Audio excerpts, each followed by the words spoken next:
Hello बच्चों, कैसे हैं आप।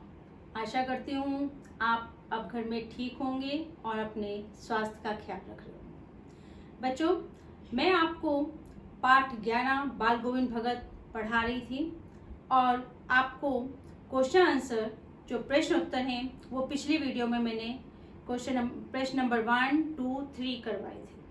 अब मैं आपको प्रश्न 4, 5, 6 करवाऊंगी, समझाऊंगी और उसके बाद आपको बताऊंगी कि क्या लिखना होता है आंसर में। तो बच्चों, हर बार की तरह इस बार भी आंसर समझने से पहले आप मेरे चैनल को, YouTube चैनल को लाइक और सब्सक्राइब करना ना भूलें। हाँ, तो बच्चों प्रश्न नंबर 4 है आपका, भगत के व्यक्तित्व और उनकी वेशभूषा का अपने शब्दों में चित्र प्रस्तुत कीजिए। तो बच्चों, ये जो क्वेश्चन है ये आपकी किताब का जो फर्स्ट पैराग्राफ है उसमें से लिया गया है। इसमें उनके व्यक्तित्व और वेशभूषा, व्यक्तित्व उनका कैसा था? व्यक्तित्व उनका था कि वो मझोले कद के थे, गोरे चिट्टे आदमी थे, उम्र 60 साल के ऊपर की थी, लंबी जटाजूट दाढ़ी नहीं रखते थे, चेहरा सफेद बालों से जगमग रहता था। तो ये तो था उनका व्यक्तित्व। और वेशभूषा क्या पहनते थे? वेशभूषा के नाम पर उनके बहुत कम कपड़े पहनते थे, शरीर में लंगोटी मात्र होती थी, सिर पे कनफटी टोपी जो कबीरदास जी पहनते हैं वो टोपी होती थी। और जब जाड़ा आता था, सर्दियां आती थी तो एक काला कंबल ले लेते थे। ये थी उनकी वेशभूषा। तो ये है क्वेश्चन नंबर 4 का आंसर। और इसके बाद क्वेश्चन नंबर 5 है आपका, जो आपका यहाँ पर है, बाल गोविंद भगत की दिनचर्या लोगों के अचरज का कारण क्यों थी? उनकी दिनचर्या, रोज के नियम, तो उनकी दिनचर्या लोगों के अचरज का कारण थी क्योंकि जीवन के सिद्धांतों और आदर्शों का पालन करते थे। वे हमेशा जीवन के सिद्धांतों और आदर्शों का पालन करते थे। उनकी सादगी, विनम्रता एवं रहन सहन को देखकर लोग अचरज में पड़ जाते थे। इतना सादा जीवन जीते थे कि देख के लोग अचरज में पड़ जाते थे। अचरज होता हैरान हो जाना। वे ग्रस्त थे पर उनका रहन सहन साधुओं जैसा था।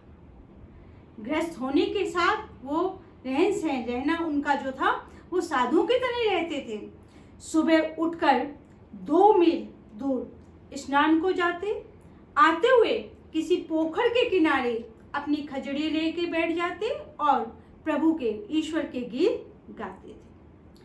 अस्वस्थ रहने के बावजूद उन्होंने अपनी दिनचर्या में कोई परिवर्तन नहीं किया। यही सब बातों के कारण उनकी दिनचर्या लोगों के अचरज का कारण थी। यही लोग हैरान रह जाते थे कि ये बाल गोविंद भगत कैसे कर लेते हैं। ये था आपका क्वेश्चन नंबर 5। अब आता है क्वेश्चन नंबर 6। क्वेश्चन नंबर 6 है, पाठ के आधार पर बाल गोविंद भगत के मधुर गायन की विशेषताएं लिखिए। तो उनके मधुर गायन की कई विशेषताएं हैं कि वो ईश्वर वो साहब मानते थे वो कबीर को, तो वो कबीर के गीत गाते थे और उनके गीत सुनकर लोग मंत्र मुग्ध हो जाते थे। इतने मुग्ध हो जाते थे कि उठकर बीच में नाचने लगते थे। और जब गर्मियों में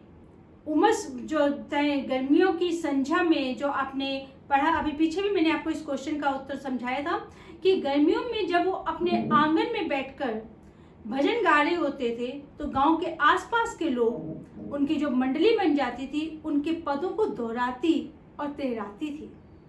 और खेतों में काम करने वाले हलवाहा मजदूर जो है उनकी लय के साथ जो है लय के साथ और ताल के साथ काम करते थे।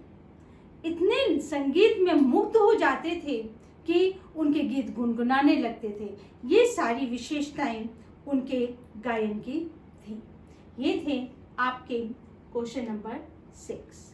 तो बच्चों, आशा करती हूँ आपको समझ आ गया होगा। धन्यवाद।